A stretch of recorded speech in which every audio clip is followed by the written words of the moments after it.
Ô Seigneur, ta bonté nous entoure, comme un doux fleuve, elle nous inonde.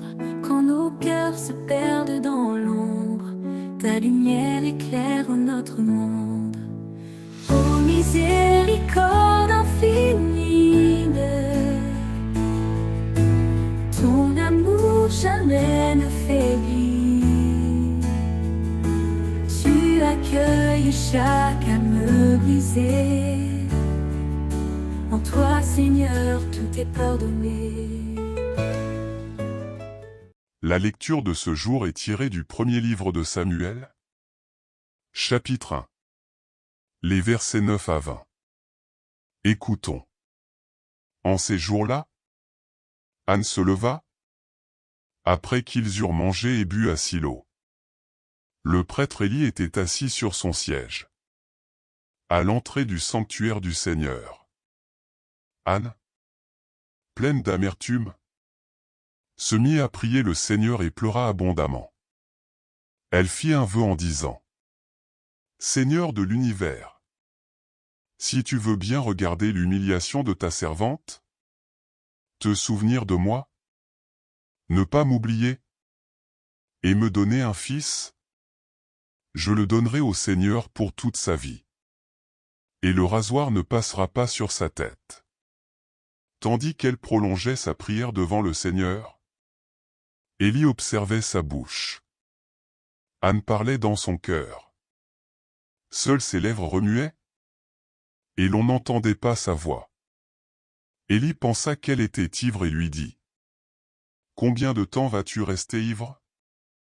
Cuve donc ton vin. Anne répondit : Non, mon Seigneur.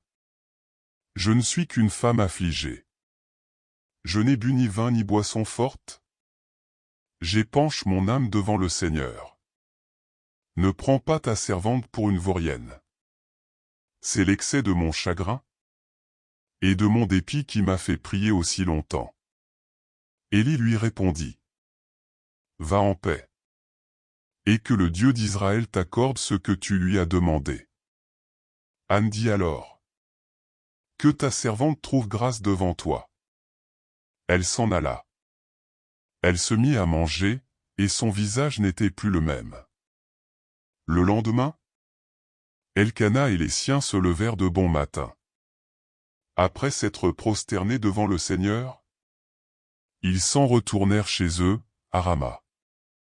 Elkana s'unit à Anne sa femme. Et le Seigneur se souvint d'elle. Anne conçut, le temps venu.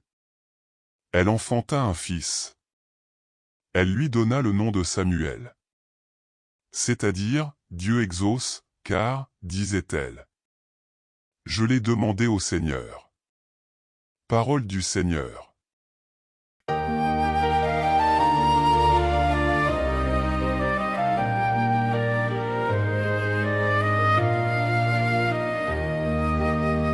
Mon cœur exulte à cause du Seigneur, il donne le salut.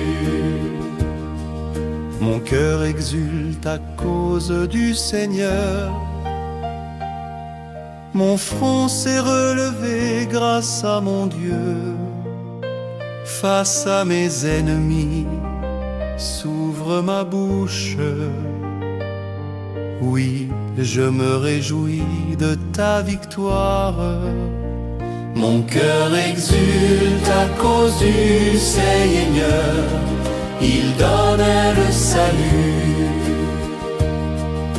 L'arc des forts sera brisé, mais le faible se revêt de vigueur.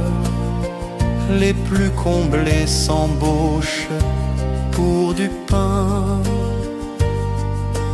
et les affamés se reposent. Mon cœur exulte à cause du Seigneur, il donne le salut. Le Seigneur fait mourir et vivre, il fait descendre à l'abîme et en ramène. Le Seigneur rend pauvre et riche, il abaisse et il élève. Mon cœur exulte à cause du Seigneur, il donne le salut. De la poussière il relève le faible, il retire le pauvre de la cendre, pour qu'il siège parmi les princes et reçoive un trône de gloire. Mon cœur exulte à cause du Seigneur, il donne le salut. Alléluia, Alléluia, accueillez la parole de Dieu pour ce qu'elle est réellement, non pas une parole d'homme, mais la parole de Dieu.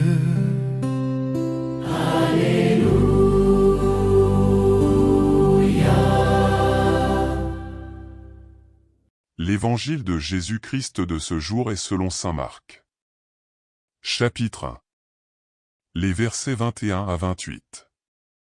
Écoutons. Jésus et ses disciples entrèrent à Capharnaüm. Aussitôt, le jour du sabbat, il se rendit à la synagogue. Et là, il enseignait. On était frappé par son enseignement, car il enseignait en homme qui a autorité, et non pas comme les scribes. Or, il y avait dans leur synagogue un homme tourmenté par un esprit impur, qui se mit à crier. « Que nous veux-tu, Jésus de Nazareth? Es-tu venu pour nous perdre? Je sais qui tu es. Tu es le Saint de Dieu. » Jésus l'interpella vivement. « Tais-toi.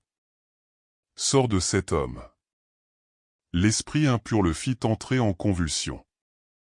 Puis, poussant un grand cri, sortit de lui. Ils furent tous frappés de stupeur et se demandaient entre eux: « Qu'est-ce que cela veut dire? Voilà un enseignement nouveau, donné avec autorité. Il commande même aux esprits impurs, et ils lui obéissent. » Sa renommée se répandit aussitôt partout, dans toute la région de la Galilée. Acclamons la parole de Dieu.